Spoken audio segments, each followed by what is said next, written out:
Okay, so the recording has officially started. It's just as a reference. It's just we're having just a discussion, and so it's not a recording that will go out to the public.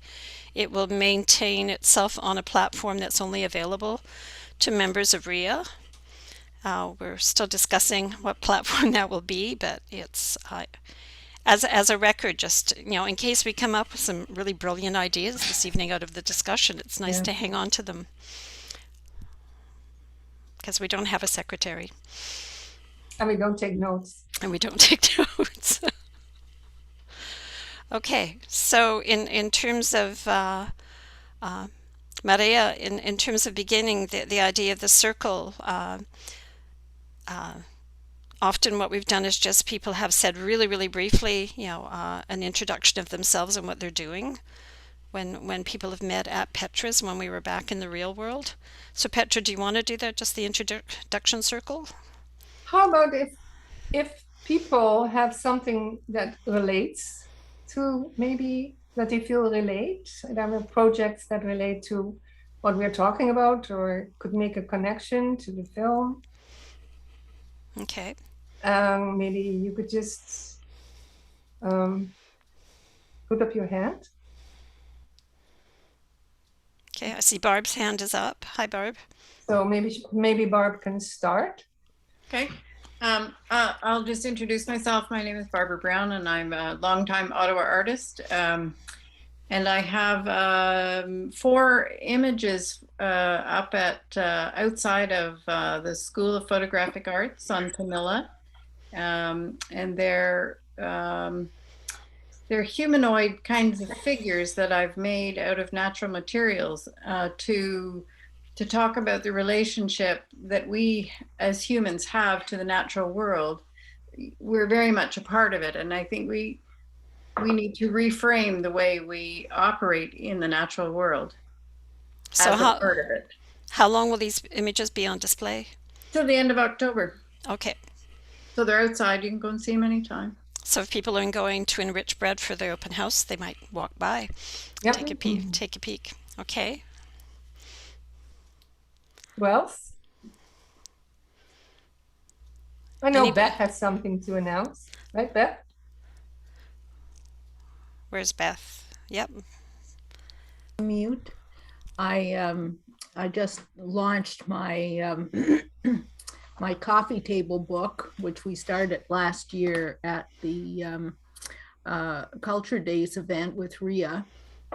And I launched it. It's a parody actually on coffee table book called Literally Speaking.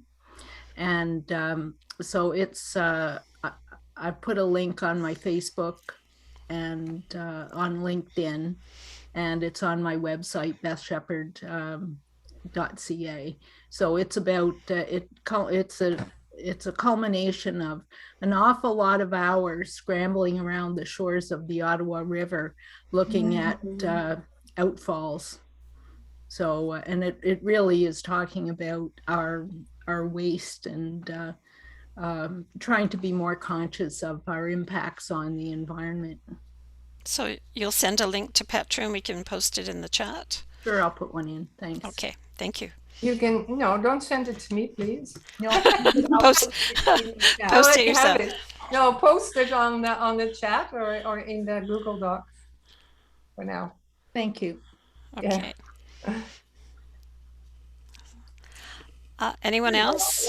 Shirley, I saw Shirley's hand up. Yes, I have something, an actual exhibition on the 21st of October at the Trinity Gallery at the Shaman Arts Center. And the title is It's the Economy. So it's about our economic system and the paradigm, of consumption, consumerism, and also this narrative that the economy has to be growing and always continuously growing. So that's the kind of thing that.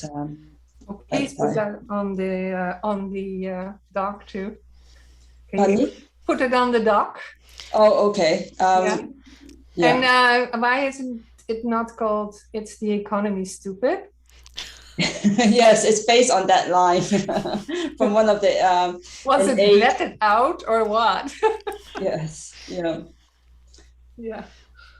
Maybe you could just add it to the chat here as well. That would be nice. Yeah. Okay. Okay. It ties in with this film quite nicely, with the chapter on economy that they show, where they Yes. propose to have an alternative currency to break the monoculture that economy has become. Yeah, and it's actually another thing that's very interesting. I don't know if you've read recently Mark Carney's new book, sort of new, a few months old, and he's talking about a market-driven economy. What we have is a market-driven economy, but then it's the in terms of monetarizing everything in our life. It's now we have a market society now. Everything is in terms of value, in terms of money in monetary terms. So I think that there are some, because he has some sort of solutions and he is sort of an insider. So the big wheel seems to be turning, I think. How fast it's going to move, I don't know. But then there seem to be some plans and talks and committees and things like that. And he described some of those committees in actually quite detail in his book. So that's another thing that I recently read. Can you write his name in the chat for us? Sure. Thank you. I'm a slow typer, so I have to type.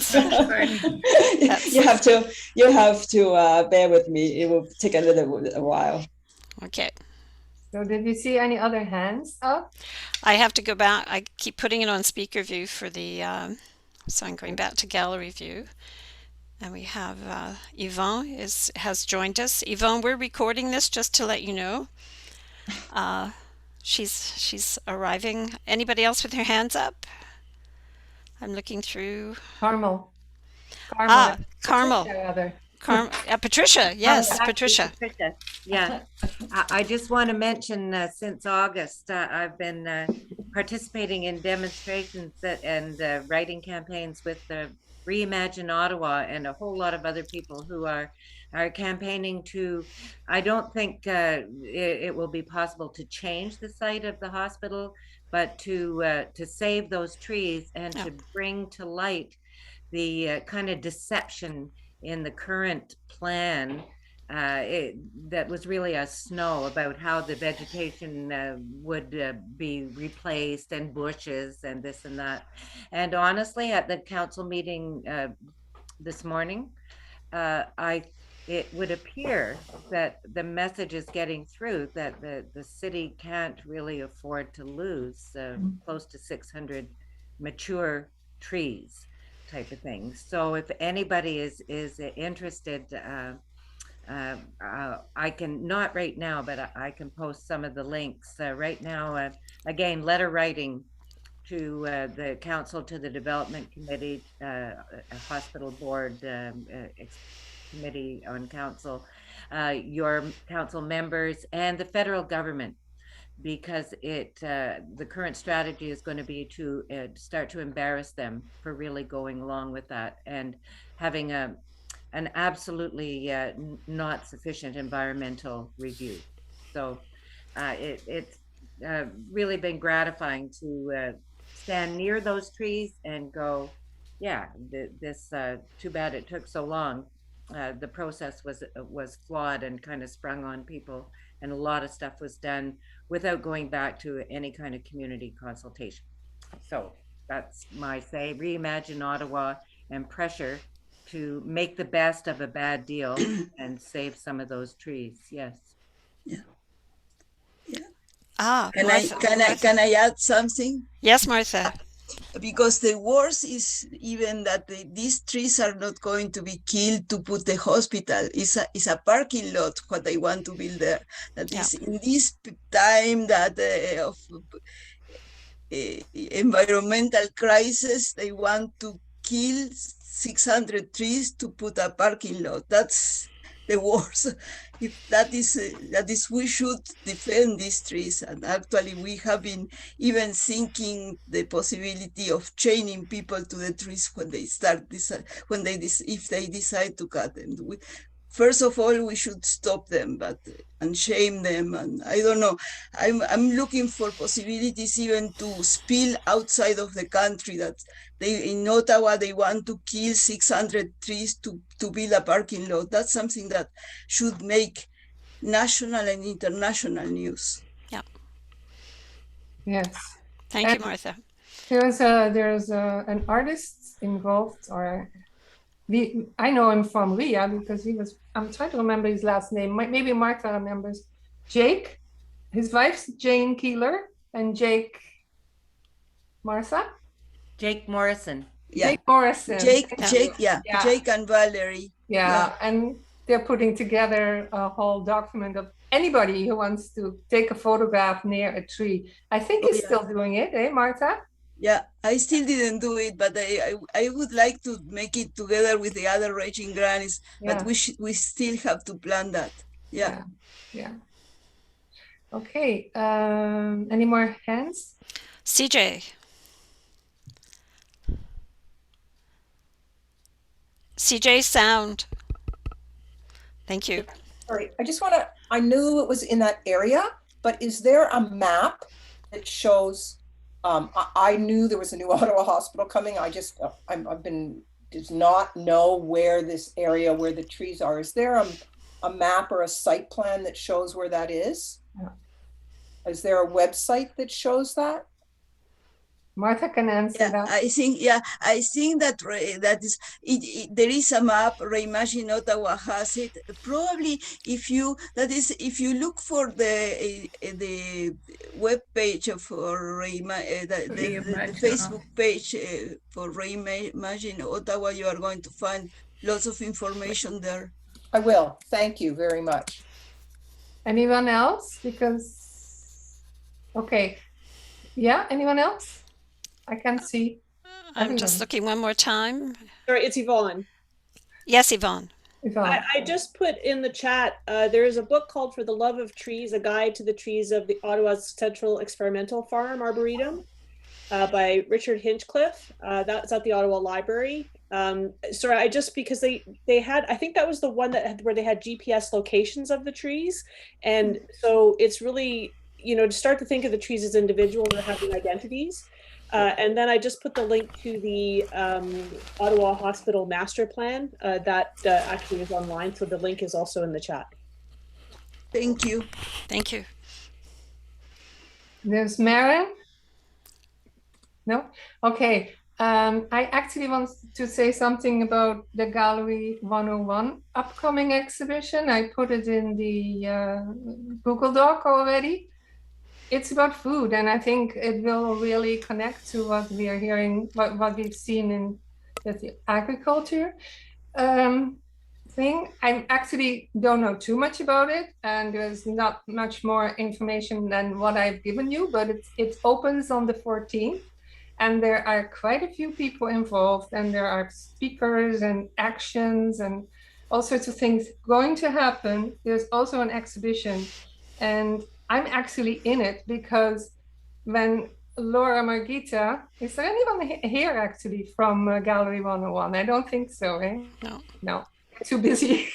But when Laura Margita saw my chicken at the Dada Dinges Bring Your Own Art, I think it was in 2018 or 2017, she saw that and she said, I'm organizing a food show and I would really like the piece in there. So, but I have no idea what it has to do with anything else in the exhibition, and it's only a small piece, but that is in the exhibition in the gallery. There's a lot more going on, and a lot sounds really interesting. So I definitely want to, participate in many of the events, and I hope you will too. Okay. So, Marije, do you want to start the discussion then? I think that's everyone who's checked in with us. Yep, let's. I see that.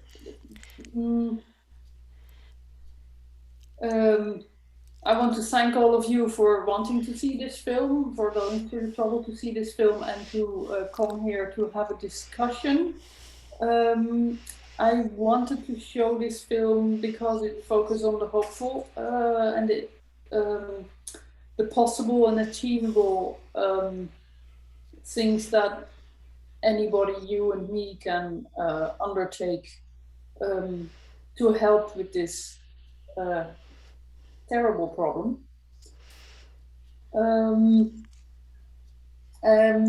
What I actually wanted to do was connect it with similar initiatives in and around Ottawa. You have already shown me some.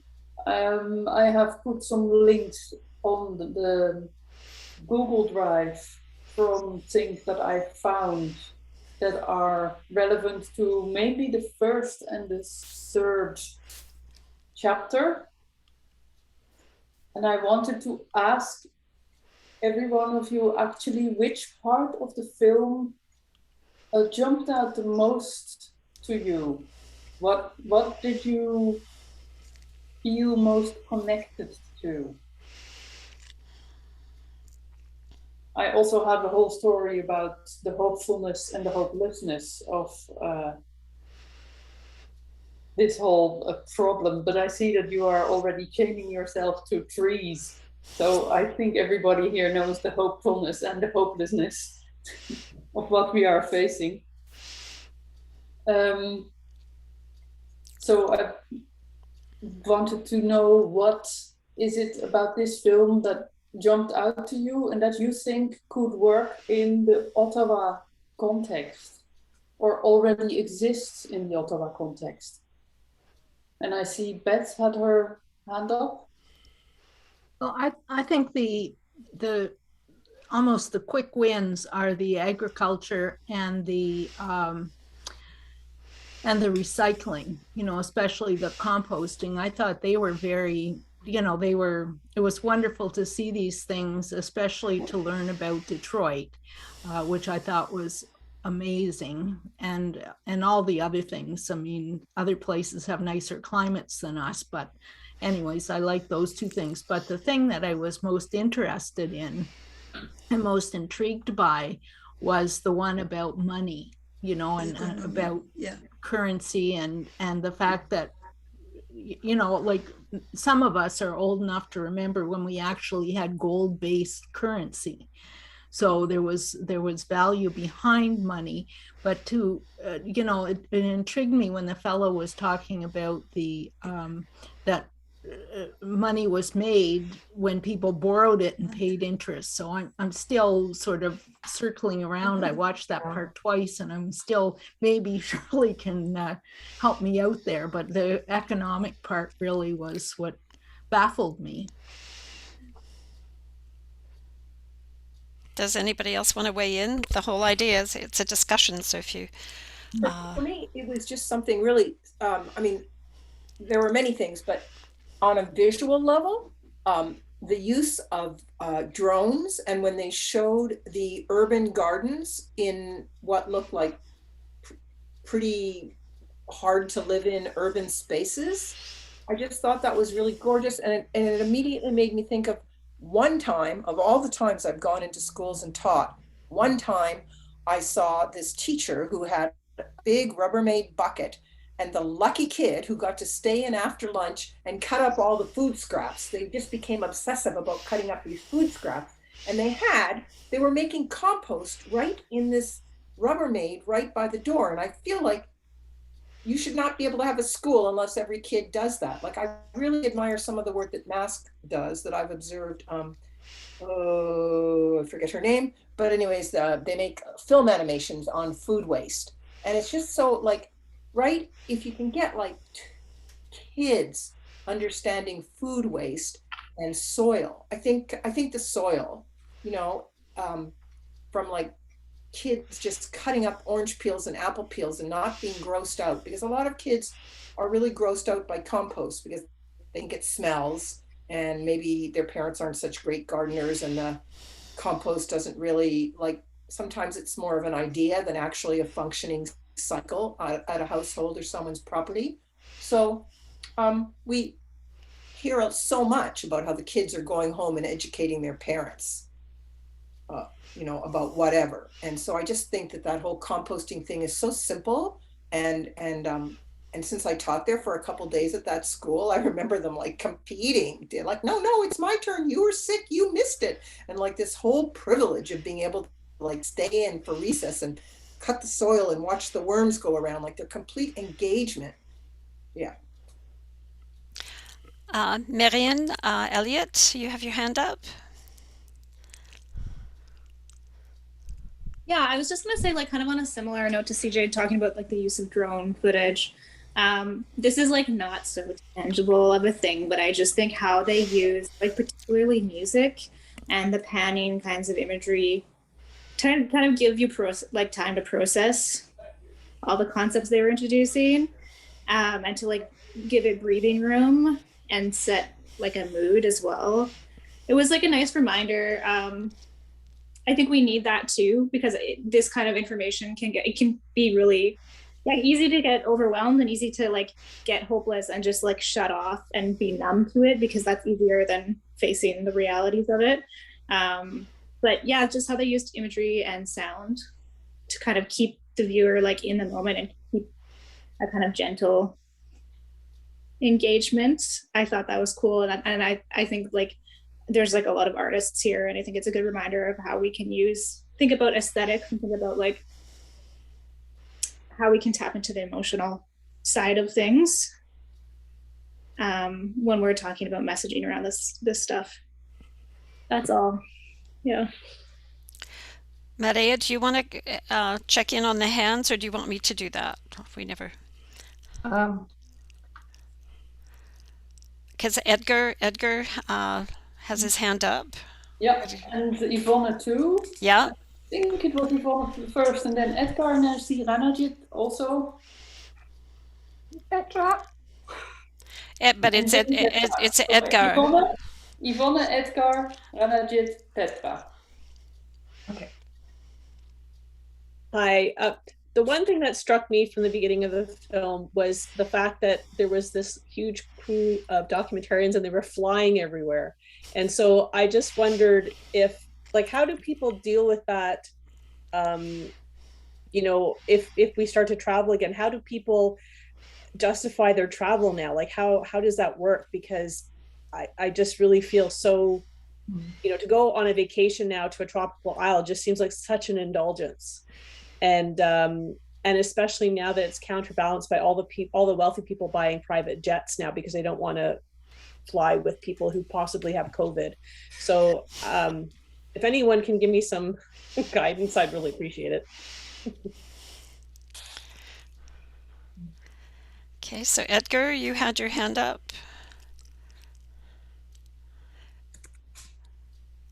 Can you unmute yourself, Edgar? Oh, sorry about that. No problem. Yes, the first thing that struck me was having the different shots, having different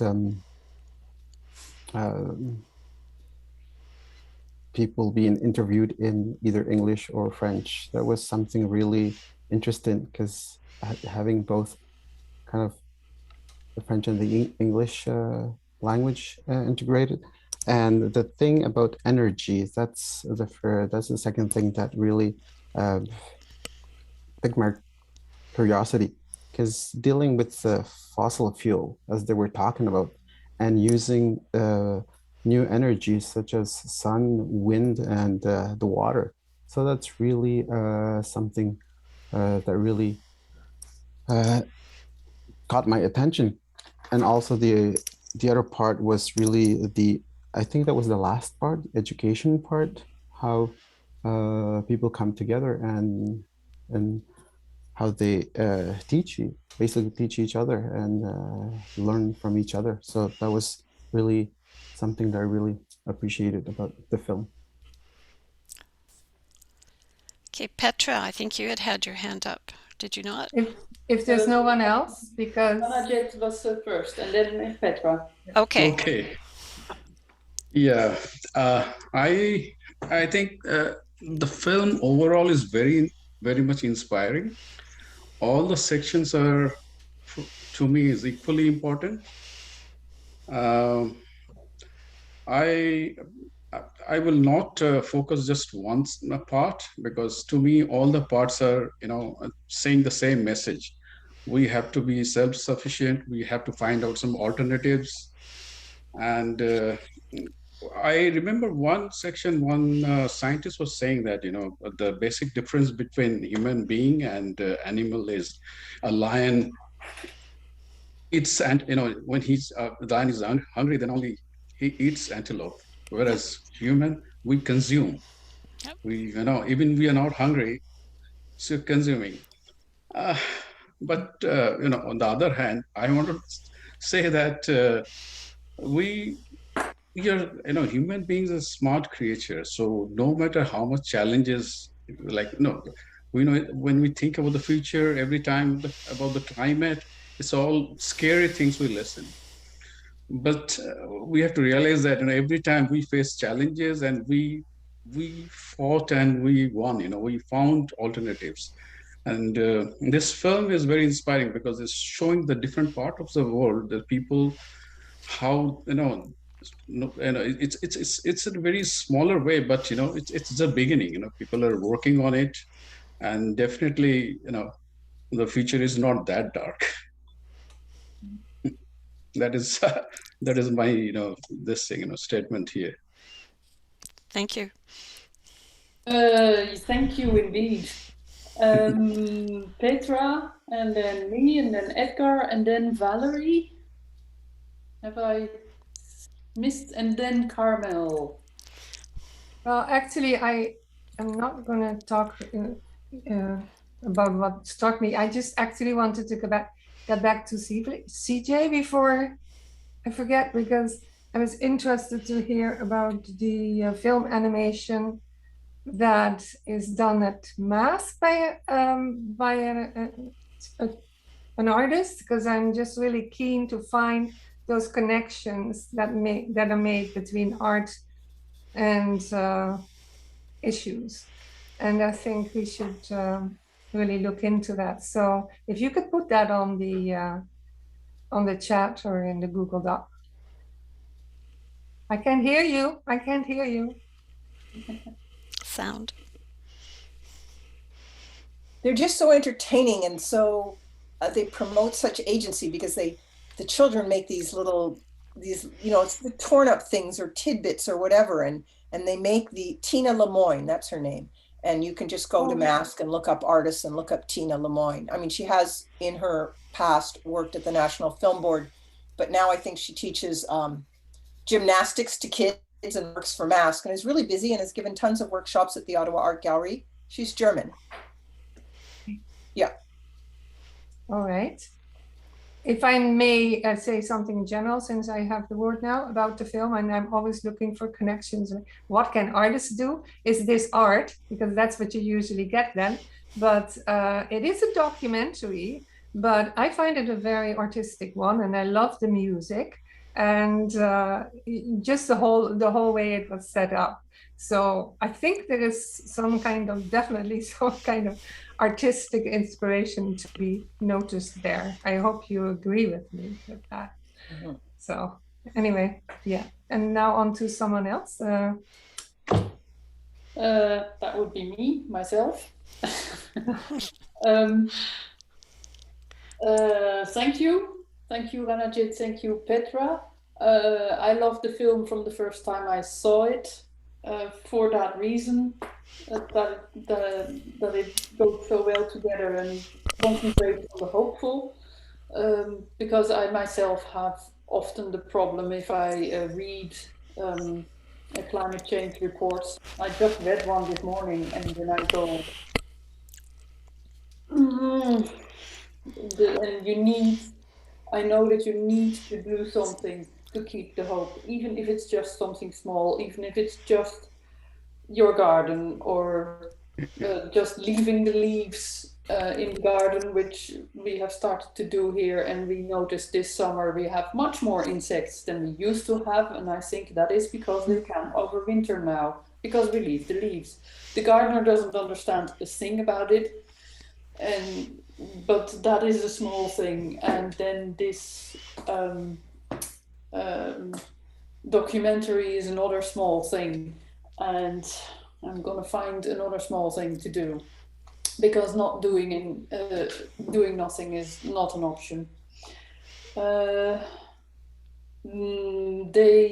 Cyril Dion and Melanie Laurent have a new film out, just released a few days ago. It's at this point only in French still. And it goes into the rewilding, which is a concept I missed in this film, and is a concept that also gives me a lot of hope. I've read mainly 2 books about rewilding so far, and they both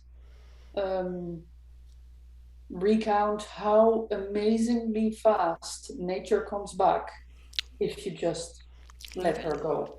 One recount was of a British fishing reserve where half the east coast of England was opposed to. How can you take away our, this is our job and this is what we live off. And I understand that reaction. That reservation still came to be. It's now been 3 years, and the catch of the fishermen around the reserve has grown 5-fold. Nobody is against anymore. That sort of message gives me hope. If we all do little things, nature can come back so quickly. And the one other thing I wanted to react to is Yvonne with flying. The private jets that you talk about, that's the 1%. That's not us. I personally say we should tax the jets out of their hands and go on the street to make that happen. I have the feeling that I and many people make the mistake of thinking that politics lead the country, and they don't. They follow. They follow whichever call they hear strongest. And of course they hear the call of the money the strongest because they're close to it. But we can interrupt that call.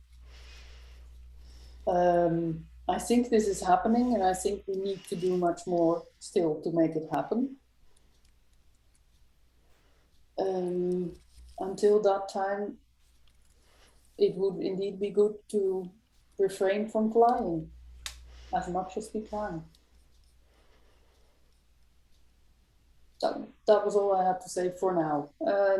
After me was, I made a list, Edgar, and then Valerie, and then Carmel. And Dawn. And Dawn. Thank you. So that was me, you said? Sorry. Okay. Yeah, so it was, yeah, thank you. Well, it was a great, great documentary. I really having it in different chapters really helped me to see how they were divided in the chapters. As I was, I did like a short, really short documentary on pollinators, and it reminds me back how it was interesting to go and film the different plants, different insects, as I was watching the people being interviewed. It's really interesting, and there's also the connection that you make with the people that you interview. It's interesting, their story and how they work in nature. So I really enjoyed having it in different chapter, and then coming back to a chapter if I'd missed something. So for me, that was a really good way how to show, how to watch the documentary. Thanks.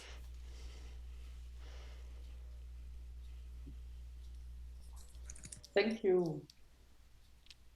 Valerie, you had your hand up. Hi, thank you so much for this opportunity. This is great, and I love all the points that are being discussed right now. It's really inspiring to hear everybody's thoughts.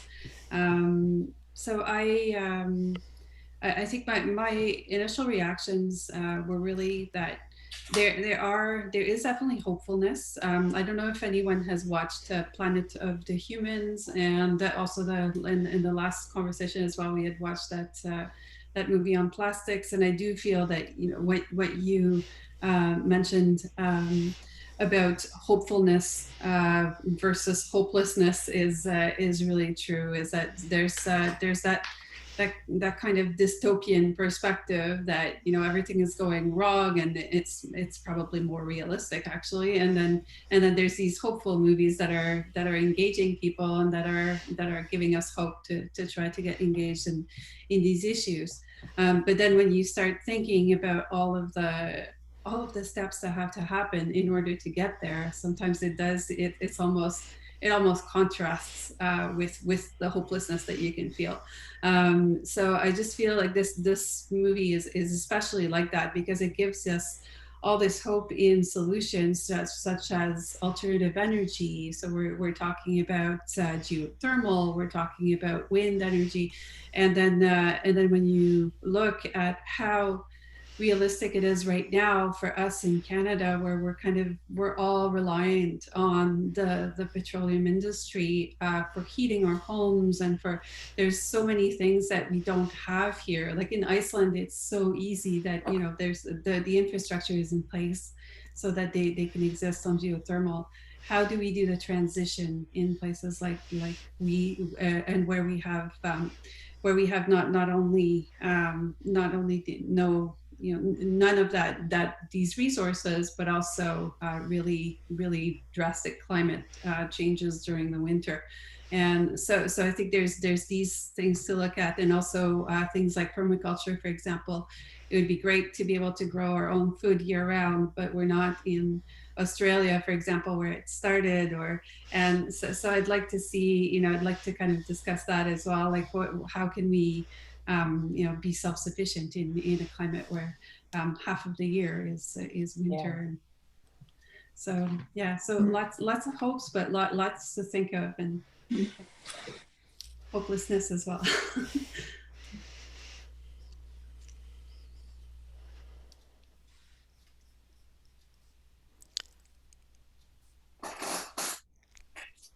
Yeah. Carmel.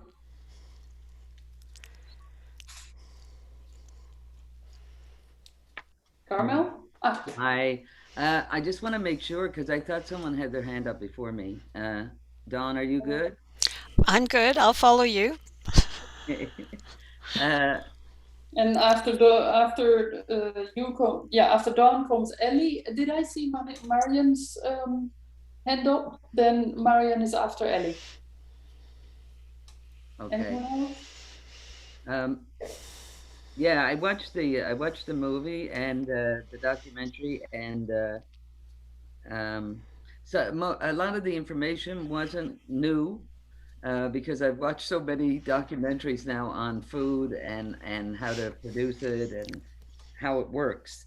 I guess one of the things that I felt there was a gap in the documentary for me, and it had a lot to do with I guess I was looking for representation in terms of the human experience and culture, which I did not see a lot of people of color, a lot of indigenous, in the experience of doing the documentary. And that's not to say that they didn't participate or play a part. It was just not so visual for me. And my big concern as a community worker is just that, community.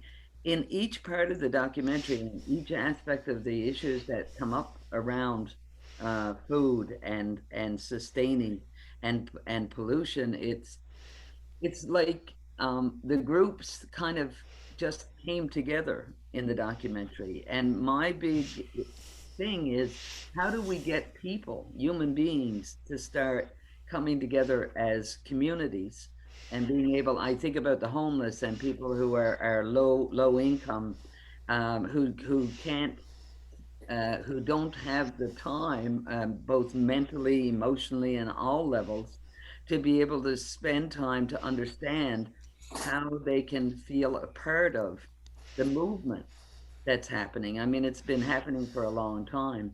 It's not new, and yet I still think all things connected, because everything is connected, is to look at the you know, the politic, the everything of each and every country's way of bringing people together.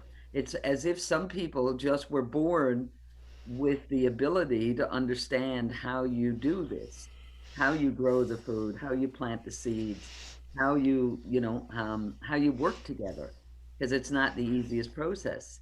If I'm economically independent from all of you, I don't need to, you know, necessarily reach out in a way that I would if I'm in a place that I'm needing sustenance, I'm needing food.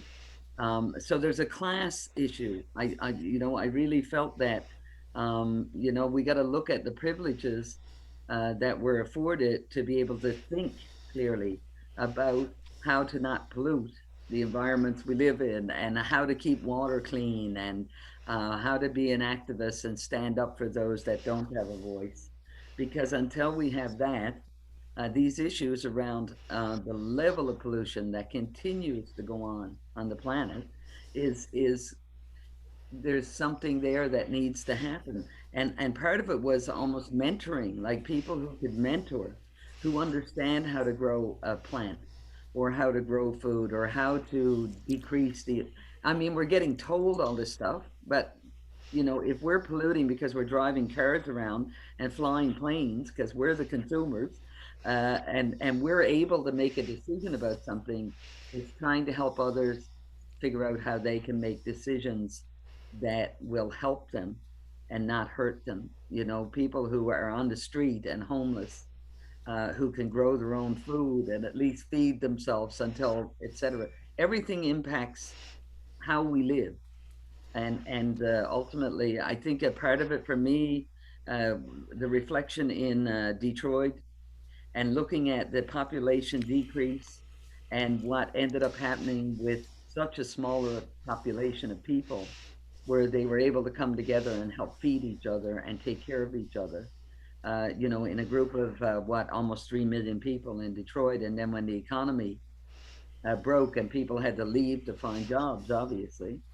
I mean, that's been my own personal experience, but also growing up in poverty, you really, you have to have a sense of self to make the changes and understand that you can be a part of those groups, the people who are growing food and doing healthy things to make a stronger economy, and a less dysfunctional one, you know, because yeah, I mean, it's all amazing. It's amazing what happened in the documentary and the work that's been done all over the world. But there is a definite relationship between all things, and one is, if we come from places of privilege, then we can afford to do those things.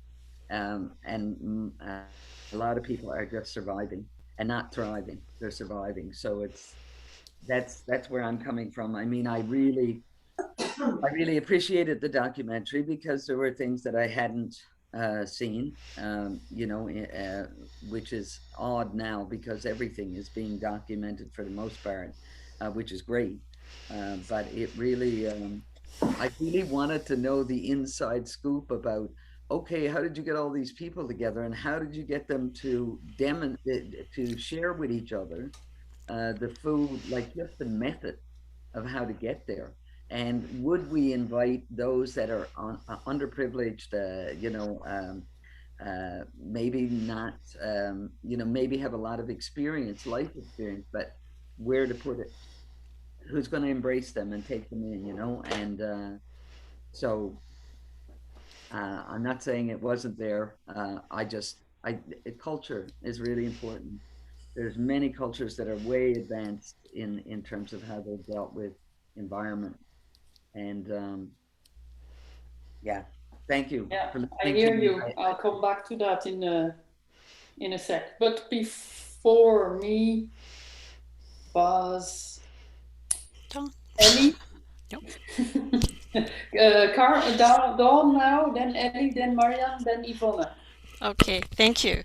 For me, two words that really popped up in terms of the documentary were the idea of circularity, things circulating through nature, but also in terms of when they talked about the alternative economy, the idea of keeping it within the local, but also the idea of diversity and the idea that the corporations have created a whole series of monocultures that they've made us become completely dependent upon.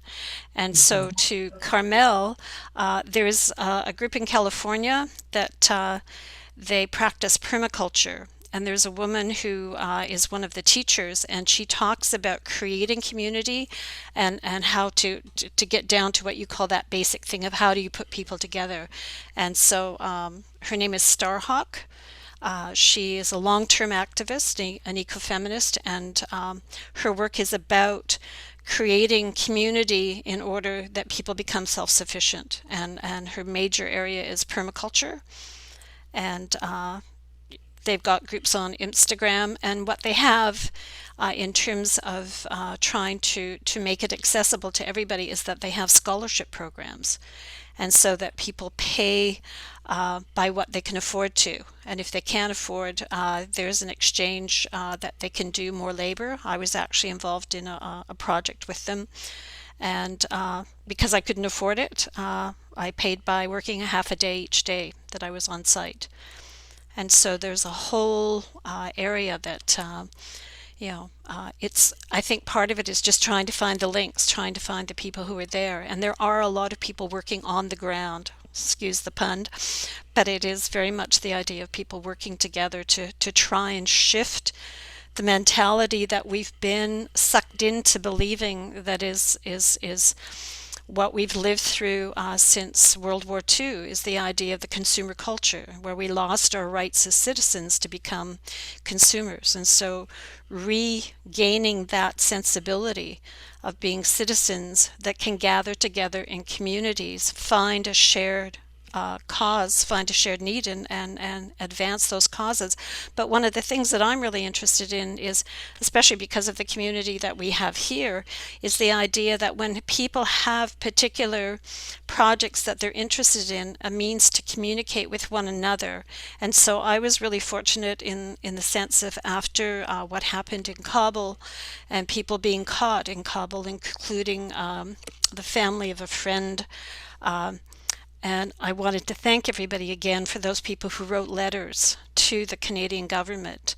And it was basically just feeling comfortable enough with everybody to make a call out saying, hey, I've got this issue. I have this letter. Can you just, fill in your own little words if you want to and pass it along? And so part of it is feeling empowered within a community to have a sense that we can share, the interests that we have, i.e. the trees. If I can tie myself to a tree in a couple of weeks, I'd be happy to, as long as it's not raining. Okay. And I just had one funny little question, because people had talked about the aesthetics of the film, and I did appreciate it. And especially those pauses between, because it's packed with so much pertinent information, that those sort of visual and aesthetic pauses. Was one of the singers Rufus Wainwright? It really sounded like him. And so I really appreciated all of it. And I was actually told that all of the songs were created for the film. And I thought they were all really pertinent. You told me that this morning, Marije. Yeah, and I really appreciated that. Anyway, so passing it on to someone else now. Okay. Next up is Ellie, and then Marianne, and then Yvonne. Edgar, did I miss you? Because I saw your hand up, and now it's... If you have had an opportunity to speak, if you can take your hand down. I've just lowered my hand, so if you've had a chance to speak, But you don't want to speak at this moment, Edgar. Oh, I'm good. Thanks. You're good. Okay. Someone else can, yeah, someone else can talk. Thanks. Ellie. Hey, I'm not muted. I am not an artist. First of all, I'm here because of CJ, because we live in the same community, which is Wakefield, Quebec, or La Pêche. And I am a member, and so CJ reached out to a couple of us who are members of a group we've called the La Pêche Coalition for a Green New Deal. We've been in existence now for, I guess, almost 4 years. And we have been working to try, and I guess our main goal, we don't know what our main goal is. I think we, as you are, we're overwhelmed. We don't know, we go from, do we continue to work locally, or do we work politically or federally, or what the hell do we do at which level, you know? But I think our main goal has been to work towards educating our own community about by providing as many either speakers or Zoom. We've had to go on to Zoom, obviously, but we've had several educational events. We tried to have a monthly educational event. And so this film, I mean, I don't know what the, you know, I just got your last email saying it would be available for rental. I don't know where we're at for that, but I think we are looking for something, as you said, inspiring. Too much gloom and doom education, which is important, but to get people on board, we need more hope. Which brings me back to, a lot of you have been discussed this kind of dichotomy, or this going around between the words action and hope. And that's kind of interesting. I was I was at the last Climate for Futures Friday demonstration. Maybe some of you were there as well. And somebody had a sign that said, action leads to hope. And it's really interesting, like it's a circle. I mean, yes, we need hope in order to get us past this inertia, which is created by so much doom and gloom and reading. I mean, I think we've all done tons of reading probably, and attended Zoom and conferences. And so it's constant between the needing hope in order to get action again, and yet all the small actions, taking small, tiny actions, can give us hope to keep going. So it's this circular thing that I think I'm coming to terms with. But my mostly here to hear the artistic perspective is it's a new one for me, and it's very interesting. I'll certainly bring it back to our group. And also I pretty much agreed with everybody's comments about the film. I really enjoyed it. I think the part that probably hit me the most was, again, the agriculture, and the fact that so much that small farms feed the world, not big farms at all. That whole idea, and just to see how much could come out of a small acreage. The example in France was outstanding. I mean, it blew me away. Again, Detroit blew me away. And also the whole currency thing, just because I've never understood, not being an economist and having enough trouble balancing my own finances. That's where I get stuck when I'm talking about all this with people and trying to bring around people in the discussions. How do you understanding the economy, how that works, and the fact that we might have our own currency. We've talked about it in Wakefield, actually, about having a Wakefield La Pêche currency. Maybe we need to explore that a little bit more. Anyway, lots to think about, and I will maybe contact you about possibly renting this film. Contact me. For another education, for one of our educational events would be great. Yes. Thank you.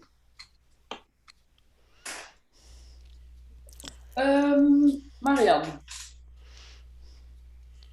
Je staat nog op mute. Ja, dank je.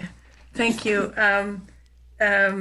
I found the film very accessible. It is sometimes hard, and I refer to what was just said about the economy and also the energy a little bit earlier. Sometimes those are difficult topics to wrap your head around, and I found that it was very transparent and light, explained in the film, and it in very accessible language, and it helped me understand a few things in that aspect. I also, although I agree with Carmel that diversity and representation was a bit of an issue, I was happy to see the examples from ordinary people, very practical, that were very illustrative of the concept that was explained before and further after. I think the film is a few years old, and I know that since then the whole issue of urban agriculture has taken off. Really has been brought up to scale, especially in Central and Latin America. There are a whole network of all kinds of small farmers, urban people that work in urban agriculture, that have networked and that learn from each other and exchange information, and it is being brought up to scale. It has, and including with exchanges with Canada. And I've been wondering, as I was watching the documentary, I've been wondering how the other examples, if the other examples are being brought up to scale, and what that looks like. And I was particularly intrigued by the end of the film, where the community comes together and makes the plan together and holds the people that implement the plan to account, like democracy from the ground up. And I've been thinking, since I finished watching the film midday today, what that looked like if you take it to other levels, from the community up, and what we can learn, because I do think that power is with the people, but we have to find a way to break through the obstacles for people to be heard. So more than anything, I'm intrigued by trying to find out more. And if you have any information, I have my ears open. Thank you. Thank you. Yvonne. Hi. There are also some other things that are occurring to me as people are speaking. And I think one of the things too is just the whole nature of work has to change, because how are we supposed to have time to grow gardens if we have to work 50 hours? Sorry, I'm actually multitasking. I'm actually preparing a lesson while I'm watching this. If I could figure out how to have that balance, you know, I would really love to hear how we could do that. I think too, when it comes to creating a community, I think our culture is just so bruised and battered. I mean, all of us, that having a trusting relationship with other people is really a difficult thing to ask. I really find it difficult to go into this community and actually make that connection. Yeah, and I still keep trying to make all these connections, but I know that just even who we are, how we're raised, how we interact with each other, that's the basis of it. We can't educate anybody if they're traumatized or don't have enough to eat, or they're not going to be receptive to this message. And I think that's why you get privileged people coming to these meetings, is because they can have that spare energy to put towards something outside of just basically surviving. So yeah, I don't have a really good summary of this, sorry. But yeah, I think that, you know, I think one of the things that struck me, and I don't remember where I saw it, but someone was talking about their time in a village in Pakistan, and people with very little means, but they had some of the best family life. The kids were seen and looked after and connected to, and we just don't do that here in North America as well. And so it seems that if you have less, you actually have more in some respects. So, you know, and because as a teacher, I see it all the time. You know, there's this resistance to being smart or to knowing something about the world, and you almost have to take them by surprise in order to really to get that education, right? We mix this up at having it to be entertaining. So yeah, I'm sorry this is a little bit rambling, but I just really am struck by just how our own mental health, our mental health of the people in our community, that has to be the basis of everything before we can take any of this other stuff on. I don't know how we go about that. I didn't get totally to the end of the movie, I'll confess, because again, I'm trying to do too many things at once. But you know, I don't know if anyone's ever addressed that in regard to the environment. I mean, obviously we are mentally ill if we are treating the environment the way we are, right? Or we're caught up in some sort of mass delusion. So anyhow, that's my 2 cents. Thank you. Thank you, Yvonne. I'm having, I think, 3 pages full of notes now.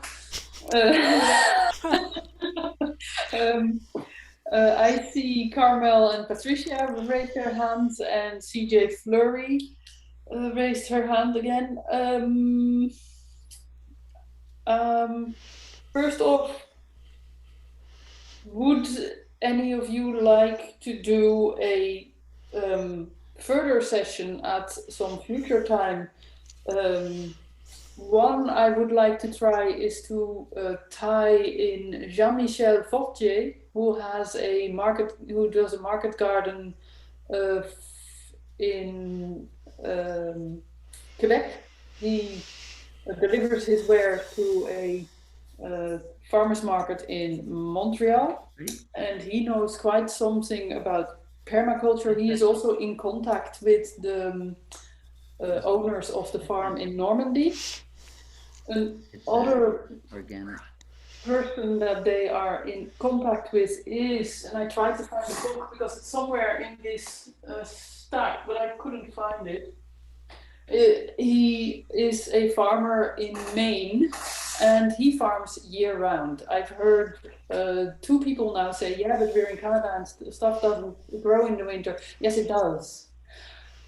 But you need a greenhouse that's sustainable, and you need to plan so carefully because things grow very slowly in the winter. So they start sowing their winter crops somewhere in half August to have them ready in January, and they continually replant their crops to make the most of the amount of ground they have. It's quite an operation, but it can be done. And the other part is, well, climate change will take care of the winter, so prepare to be able to grow whatever you want. The scenario we're on is no snow for anyone under the Arctic Circle. So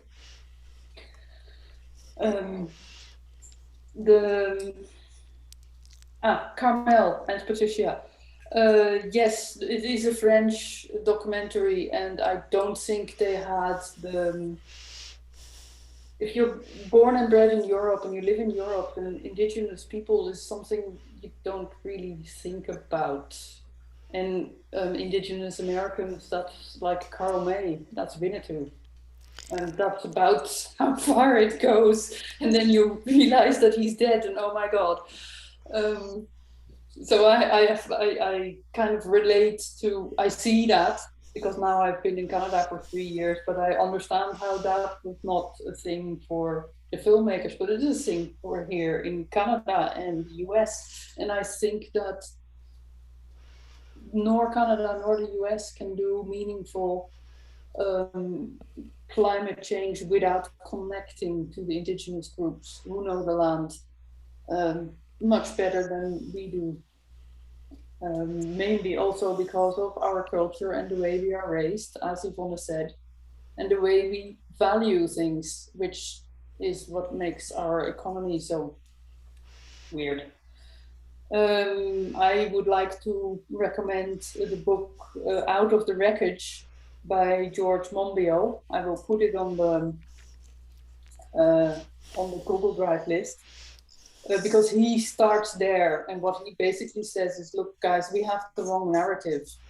And if you change the narrative, you change everything that rests on that narrative. But that's a tall order. And we have to start with the little steps first. Both Freedom for Extinction Rebellion and Fridays for Future in the Netherlands, which I am a member of both, they give out trainings for online. I get the emails for people who are participating in demos and people who want to maybe not participate but help out by I'm now looking for the English word. For the Dutchies amongst us, mensen opvangen. They train people to be there for as a support group for people who come back from a demonstration and are just mentally taxed by that. And they say, look, we have a group that demonstrates this week and we have another group that demonstrates the next week, because we cannot ask people to do everything all the time.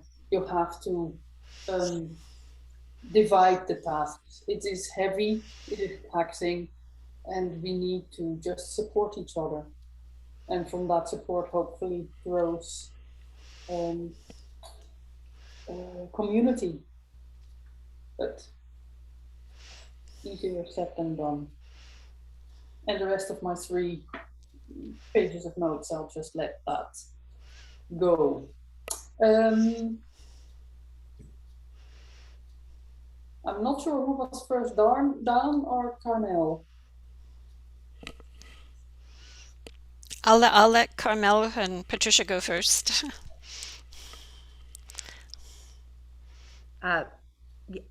Meeting again in kind of action groups, you know, or just saying, okay, we're going to meet and perhaps plan something. I know that Petra, I haven't given up, even if it's winter. The idea of perhaps engaging the grannies or a granny style interaction in the parking lots of supermarkets against single-use plastics. And that really, that kind of next after the trees, that was kind of next on my agenda. But maybe building a bit on Yvonne talking about the stress that teachers are under. The thing that really affected me the most was the Finnish school and this attitude of bottom up with no top, of trust. Yeah. And it just hit me like a ton of bricks how little trust there is in the school system often. Like, I was really fortunate and gifted to have a school principal say to us after the principals meeting with the school board, you have no idea what they want us to do to you. And my son, I'm not doing it. This is what they would like. This is how we're going to get around it. And to hear a principal talk about not engaging in the adversarial school board type of politics, and if there was any way of having a movement that would say teachers trusting students, principals trusting teachers, highlighting schools where that happens. I know a couple of elementary schools where that actually happens.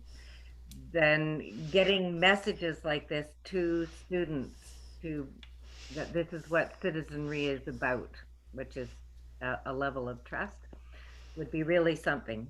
I know there were amazing projects, and I would like to, like I say, have action meetings and maybe get our single-use plastics thing off the ground.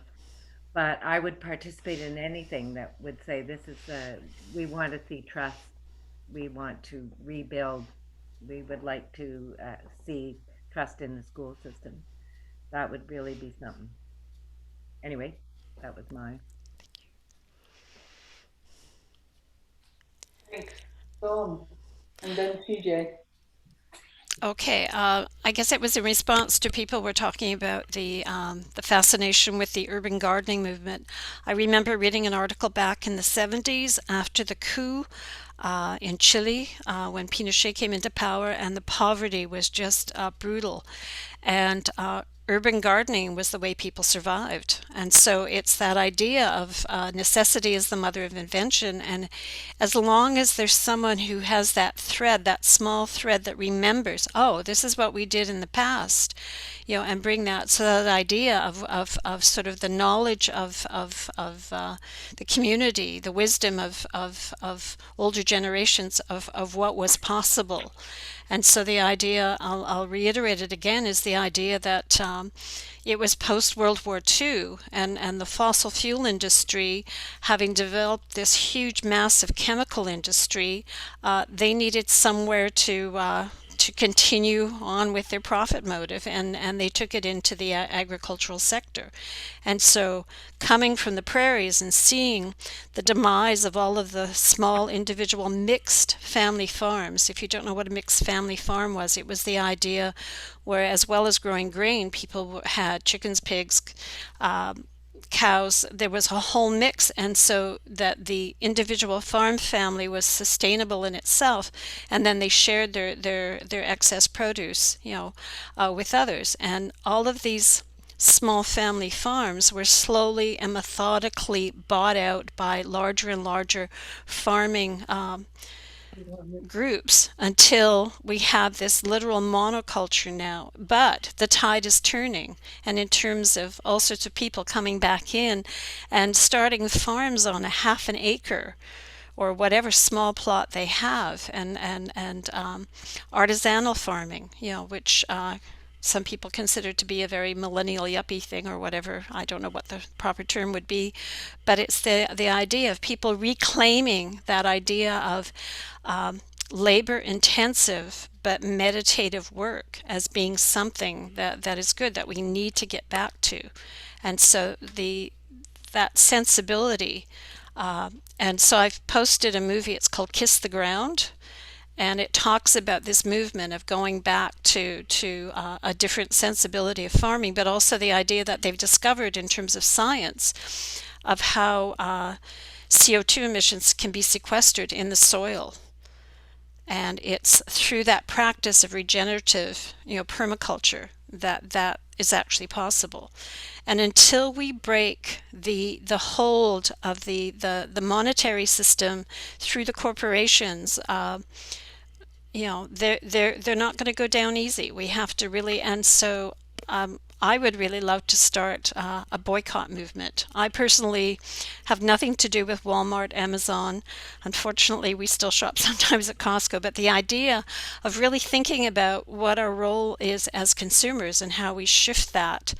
And I see it a lot with young people, because they do. They're living in a very tight economy in terms of gig work, in terms of partial employment, in terms of massive student debt, that they feel like indentured workers. And so they're creating, you know, alternative simple living as much as possible. They've gone back to, a lot of these young people have rejected the whole notion of fast fashion. I'm sure you've all read and heard the stories of how the fast fashion industry is the second largest polluter after, you know, the fossil fuel industry, you know, because they use so much material from the fossil fuel industry.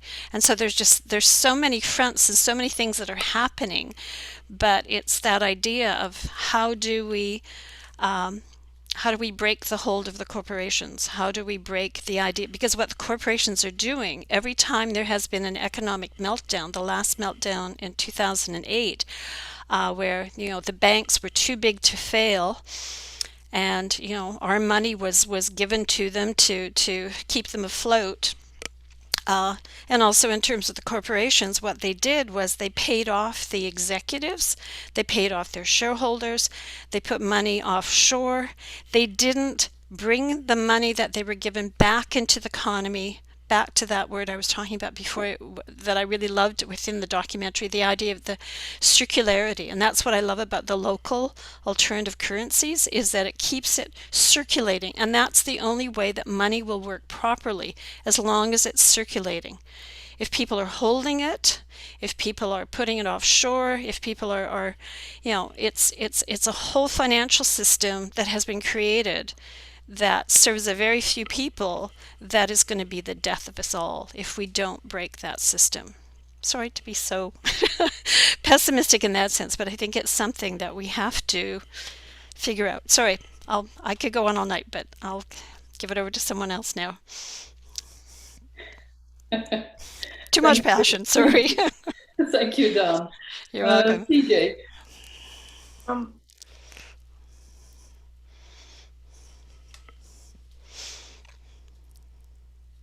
CJ, your sound is off.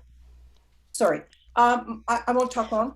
I've had the privilege of living in Wakefield for 30 years, and before that, I, for some reason or the other, or the way I was brought up, what my father was involved in, we moved constantly. And so I have, as an adult, come to see what it is to live in a small village where everybody talks to everybody. We say hello to tourists. You just, if you want company, you just go out of the house and go for a walk. I mean, you can choose not to talk. And so in terms of, Yvonne, you were talking about work-life balance.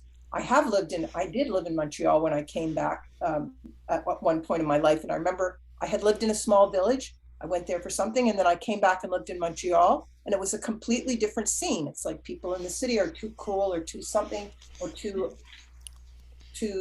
I'm not sure what it is. I'm sure there are different reasons, but I think that I had this said to me once when I first started exploring collaboration, which I have been for 30 years, was an older teacher who said to me, you may want to collaborate with a group and you may want to collaborate with the community, but ultimately you have to do it with one person at a time. And that's how, and Arlene Raven talks about concentric circles of involvement in projects. Yeah. And I think that the solution to maybe a work-life balance might be next time one of us goes out, one goes out of one's house, whether you're talking to someone that's pushing a baby carriage or kids playing on the street, is to just one person at a time start talking to the people in your neighborhood. And even if we have different ways that we were brought up or different traumas that we've experienced, conversations about the weather lead to other things, and they're small and incremental. And just friendliness has got to be the best tool, that, and intention has got to be the best. I mean, I shake when I talk about this because it is the simplest thing to build community, but it has to be done in small increments. And also to say that I do think that the book, Braiding Sweetgrass, which I received for Christmas, does have that hopeful feeling. Although there's a lot of really heavy information in it, it does have that same kind of hopeful feeling that and it's not namby-pamby at all, that your movie had. And yeah, so small steps can really have great meaning. Thank you, CJ. Extending a feeling of belonging is very important. Mm-hmm. We are not taught that in our culture, I think.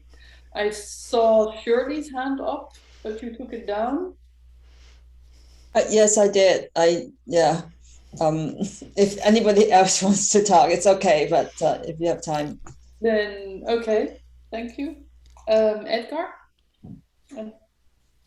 Yes, thank you. Coming back to the producing your own food, I think there's. I was listening, and the idea of being connected to the land. I think back of my parents and my grandparents. I mean, my parents coming from Central America. I mean, they're so connected to the land, and they have so much knowledge of planting and collecting their seeds. Even they're in the process now, like collecting their seeds.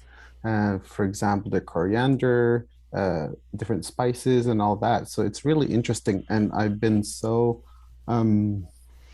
blessed and for having filmed short clips for the Eagle and Condor Collective. It's an indigenous root collective, and the idea of being connected to the land and producing your own food, basically, with because there was this part in the documentary where I heard with our hand we can do we can accomplish many things that an industrial machinery cannot do. So that's really something caught my attention to. Yeah, just wanted to share that. Thank you. Yeah, I think it's very underrated. I don't know much about growing, and I grow just a patch of tomatoes and bell peppers and cucumbers and beans in, I think, 2 by 2 meters, no, maybe 2 by 3. And I don't want to eat another bell pepper and another bean for at least another 2 months. That's how much I got out of it. It's like, oh no. So if that is possible with just handwork on 2 by 3 meters, in the book that the owners of this Normandy farm wrote, they explain that Paris and New York were fed by small farmers who worked on really small plots of land, solely by hand, and they fed more than 1 million people city on what we now would probably not even think is enough for one modern, so-called modern farm. So there is a lot to be learned there. Valerie. Yeah, just to add about this idea of growing your own food. So I didn't mean to seem to seem completely negative and to think it was impossible because of our climate, but I was just kind of raising the fact that a lot of the messages wouldn't apply to us in the same way. But one of the messages that I found was really interesting about that as well was one of the gardeners who was interviewed in Detroit, and how he was saying that that urban agriculture is not enough to feed people. You have to have urban, peri-urban, and rural working together. And I think in a way, so some of these conversations have brought this up as well. The fact that we do have CSAs around here in which we can invest that are outside of the city, that do feed the cities as well as our own gardens, as well as, so that we have a little bit of variety, and we're not eating our own peppers all year round, and we're able to complement all of that. So I think it is like that interconnection and that community again, and the whole food network, but definitely to try to keep it local as much as possible would be the effort that I would like to work on as much as possible. I order my food through Ottawa Organics as well, and I feel like I just choose just the local options. So it encourages a few local farms, and but I think there's definitely more that I would like to be able to do to almost decolonize my own landscape as well, rewild, and have have a little bit more connectivity. My work really focuses on insects and arthropods that are in our environment, and trying to make my land as hospitable for them as much as possible as well, to kind of have this direct connection with the land that we do, the small pieces of land that we do have in a city.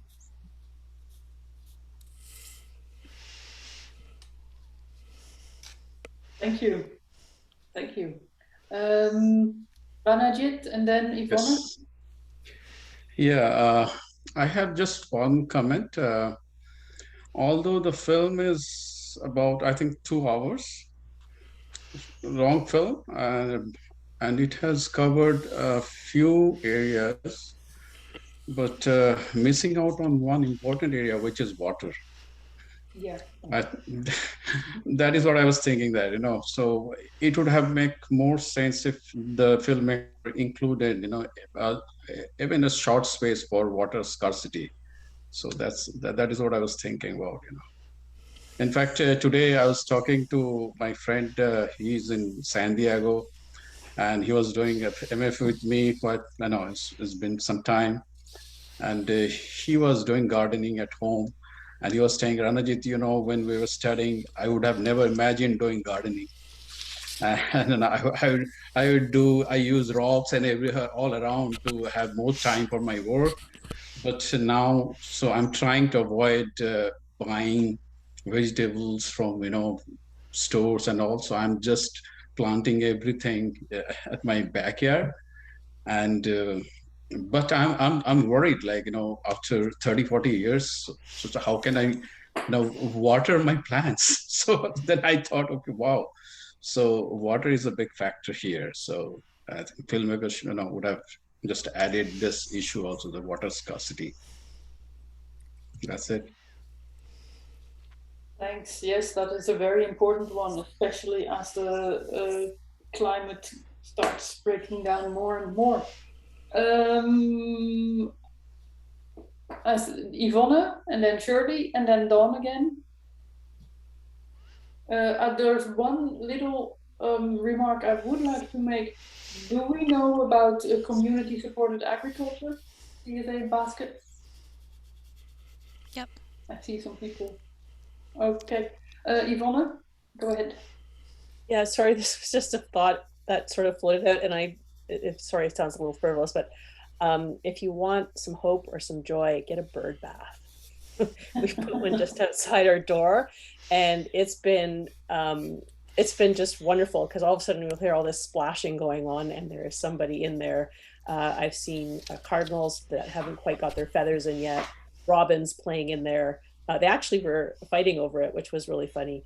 I guess maybe you're not for them, but it created quite a scene. But anyhow, that was my passing thought. Thanks. Shirley. I just want to add to the point that people made about growing food, like urban farms or small farms. And also it relates to the movie as well, that small farms are actually more productive than these large scale, mechanized farms. And although there is a lot of labor involved, and there's this book called Dirt, The Erosion of Civilization by David Montgomery. And he was saying that he traced the civilization in terms of according to the soil and the rising forces of civilizations. And it's basically, we have removed or lost a humongous amount of topsoil because of clearing of land and also of mechanized plowing and those things. So it's a huge problem in terms of even if we want to farm, there's and supporting the population, and it's a soil issue, and which cannot be remedied immediately. It takes many years to get these soil. Another point is that I think that the film, it's what I see sort of not being shown directly or not being mentioned directly in the film is population. It didn't talk about that, which affects everything from climate change, CO2 emission, to how we support a growing population.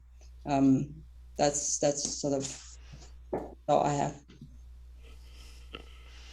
Yes, there is plenty that the film indeed doesn't touch. And already during this discussion, I also get the idea, maybe we should not want that because it's so much, we cannot, we get fragmented. That is one of the things I think that works against us doing things, because you just don't know where to start. It's so all-encompassing. But it's a very important point, and we can always put that on for later if Petra and Dawn would want that. Yes. Dawn. Yes, I do. If I may, can you hear me? Yeah, I also think that it's important not necessarily to always start something new, but to find other people who are already there. And I think we're getting a lot of information through a group meeting like this.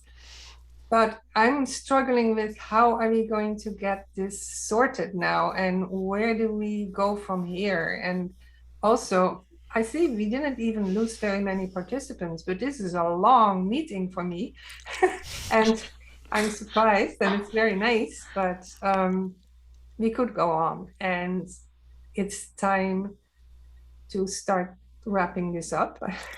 And Can I say something before we wrap up? no, we're not. I'm not just going to wrap up like that, but Okay.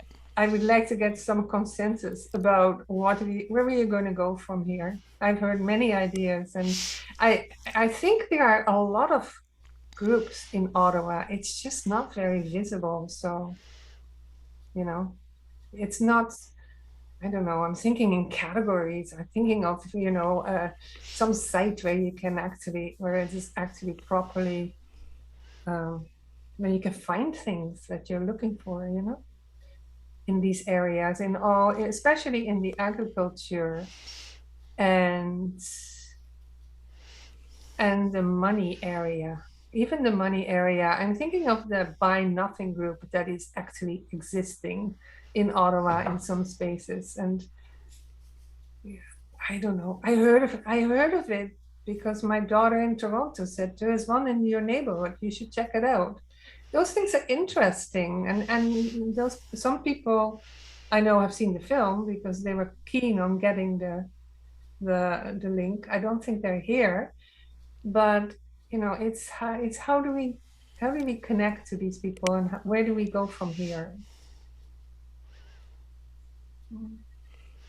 I don't mind putting in some work,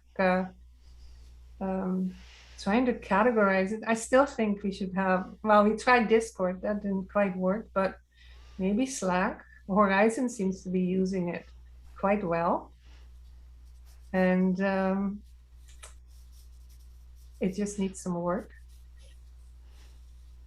if we want to do it ourselves. I don't think there's anything. If anyone knows about anything that is really working on this, I certainly don't. Working on a catalog of groups or of people that are thinking like we are about some of these things, but that have already started. I'm really glad to connect with the group in Gatineau, in Wakefield rather.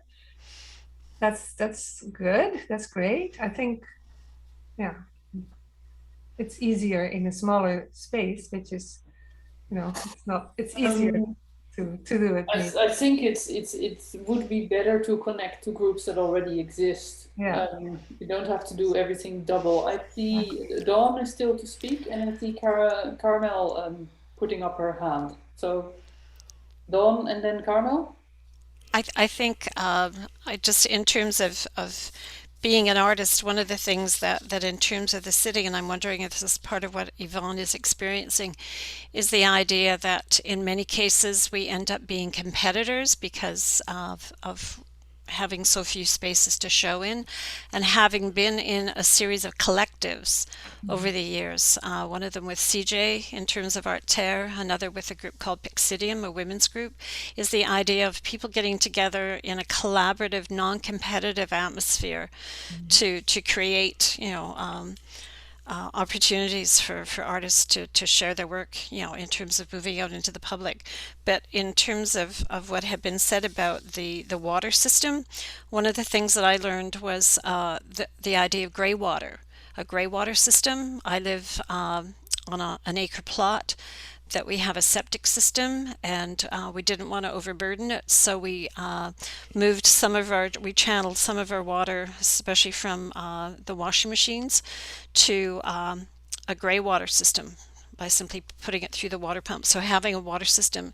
And then this summer when we were experiencing the drought in this strange water cycle that we're going through, my neighbor said, well, why don't you take the dehumidifier water from your basement, because our basements are so humid in this area, and use that to water your plants. We also have 3 rain barrels. So there's systems that we've all developed if we just share that information of what we're doing.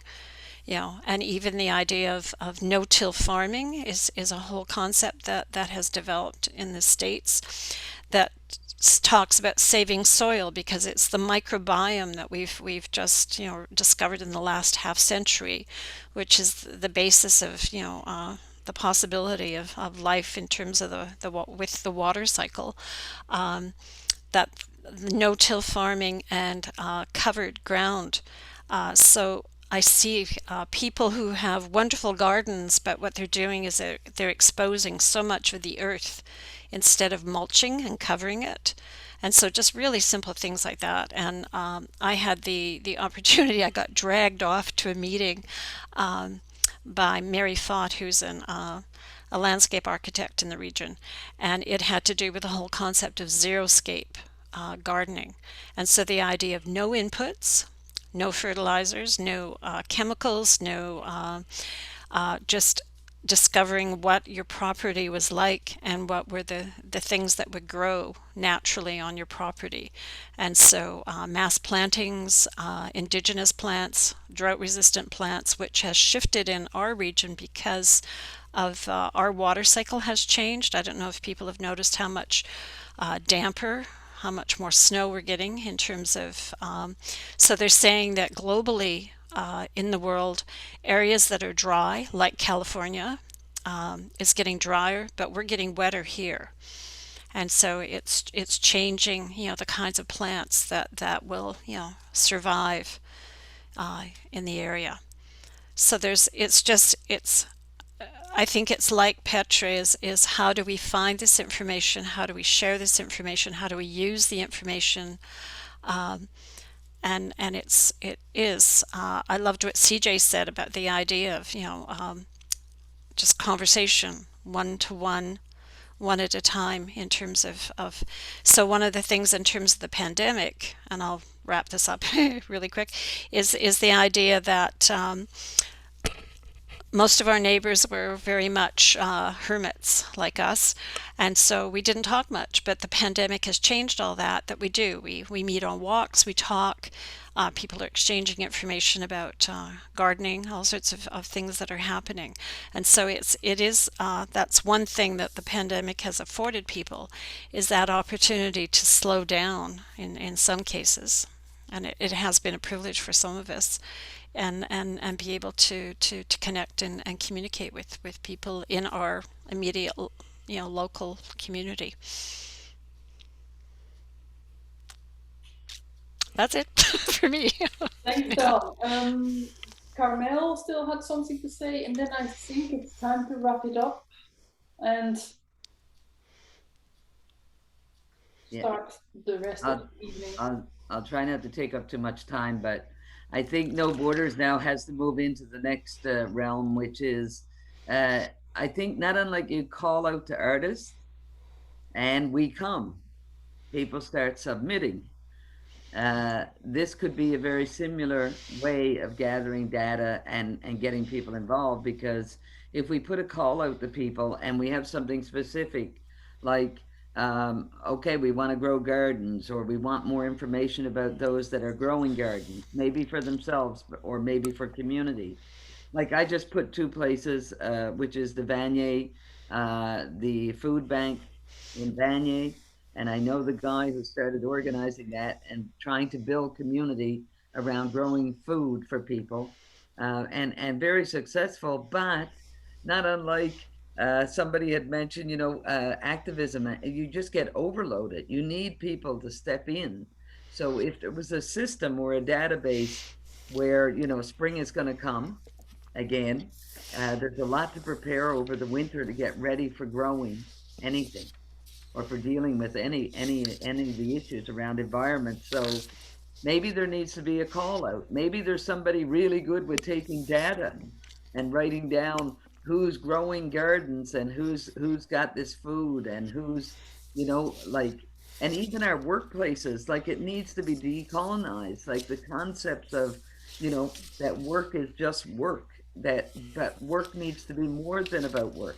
Like people need to be learning about how to grow and how to share things and knowledge that they have, right? And so maybe we need to start a bank where it's a call out every season, you know, and to be able to say to people, okay, who's interested in doing this? Either reading a book and finding out who we should be reading about, or if it's about, I don't know, literally getting out on the street and, you know, doing this stuff, because A lot of books in the chat. well, there's a lot of books in the chat. Yeah. But it's what to do about the books once we've read them, right? So where to put that information so that practical things can be done. Like we have a piece of land that we're caretakers of. I can't tell you how many times I've put out to people, okay, let's grow. Like we need to grow something. The big issue is, again, what someone had mentioned about, I go to work, I'm busy, I'm doing all these tasks. But somewhere in amongst all these tasks, there has to be some time allotted for either learning or doing it literally. And work, ultimately, we all go to work because we need to make money or we're making money for others. There needs to be something implemented in those systems that say, okay, but I need to take some time to do this. It's, you know, like it's a whole shaping of how things need to be done. And I'm totally open to putting a call out to people to say, okay, who wants to put their name down for anything, and then we can figure out where people might want to be able to go. I don't know. That's Peter was asking, where do you put the names? He was saying, like, where. Well, first you got to collect them. Well, there has to be a place to put them, and that was. Yeah, well, you know, I'm trying to do that, but it's technical basically, because yeah, that's the way it goes. Not everyone is on Facebook. Lots of our people from our group are not on Facebook or not on Instagram. I'm trying to find something neutral, but I need help with it for sure. I would just like to call a meeting, and it doesn't have to be a whole lot of people, but people who have maybe some time and interest. Maybe I'll put a call out to the whole group, and we'll think about that. I'll have a small committee meeting with CJ and No. Dawn. I want to say something. Wouldn't it be better, since we are an artist group primarily, for the interested people here to join an agricultural group? And like Marije, am I saying? Says, we don't have to take on all the jobs. No, I'm thinking from the model in Wakefield. There is the LaPeche Coalition for the Green New Deal, and they for the past couple, I mean, you just didn't even hear more than a hair of all the stuff they actually do. And they do tree plantings several times a year with everything from like the high school or beside the boardwalk or some park that's like another 20 kilometers. It's still in our thing. And they just announce when they're going to, we get on many people who are not necessarily full-time garden activists or something. We are on their Facebook page, and we know when one of those things is going to happen, and we just take our shovel, and those of us that have a wheelbarrow stick that, and then we go and we do that for like 5 hours on some Saturday afternoon, a couple times a year, if we feel like it. I mean, it's not regimented, except maybe it is for the organizers, but it's amazing. Like the last time I went to do something in the summer, there was a woman who, a mom there, and that had her 2 children, and they were working. I mean, they were really working, and they went home exhausted, you know. And I mean, it was just so neat. Like that was another way to meet people, someone that I know very well now when I see her in the grocery store. And so I don't know that has to, I'm discouraging you from organizing that, Petra, because we should be joining the people in Ottawa. It sounds to me like the people should be joining something that already exists, that has a little bit of Absolutely. I totally agree. And I've been saying that from the beginning. It's just, I just want to know how to put out a call and to find it all. Marije is just saying, I see in there, well, why don't you just use the website? And actually, you know, I have been working on this website. It is on. I just thought it needed something extra, but the website is, and I'll put it on the chat.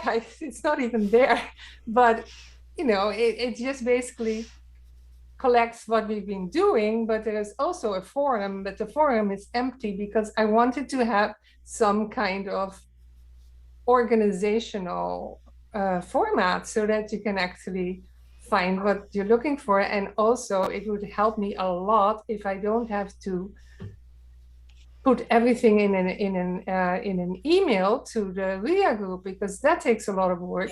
Nobody's doing that anymore. All the organization says post your own, and here's where you can post it.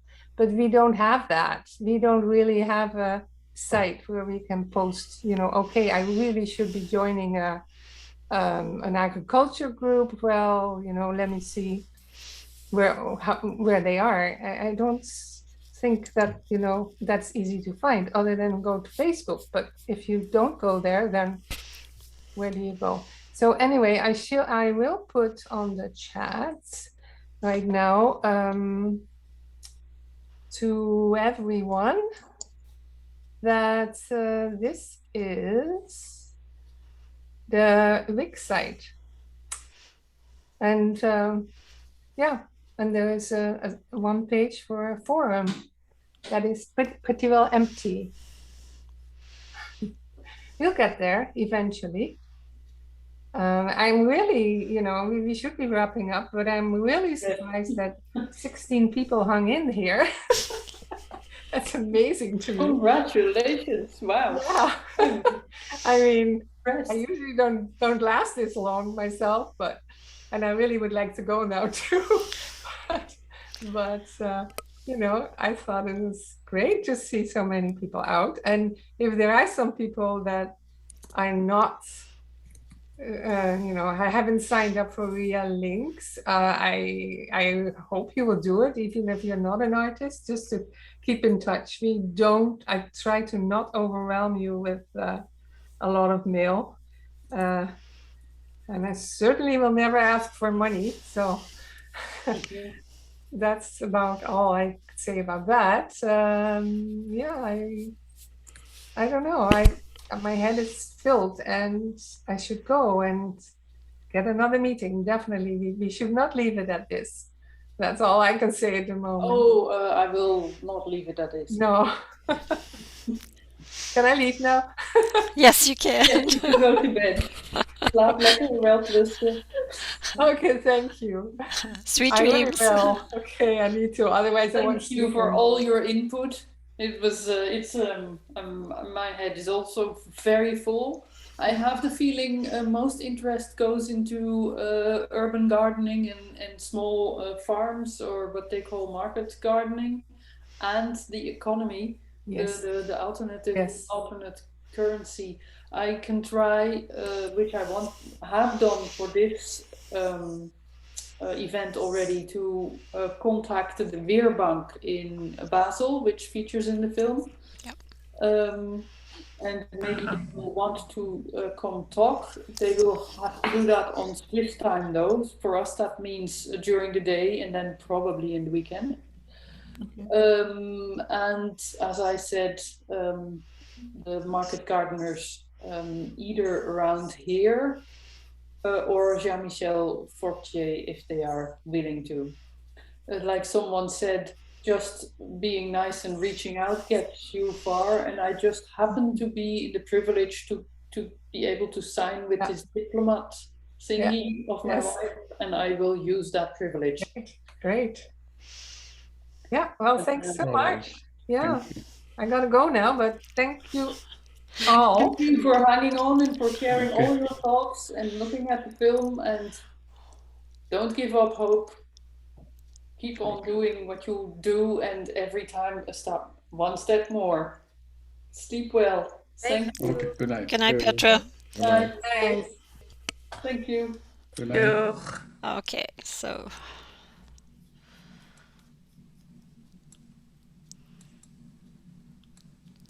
lots of people are logging off. So good night. Okay, good night. Good night, Carmel.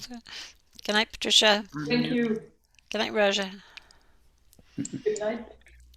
Good night, Dawn. Good night, and thank you so much. Thank you too.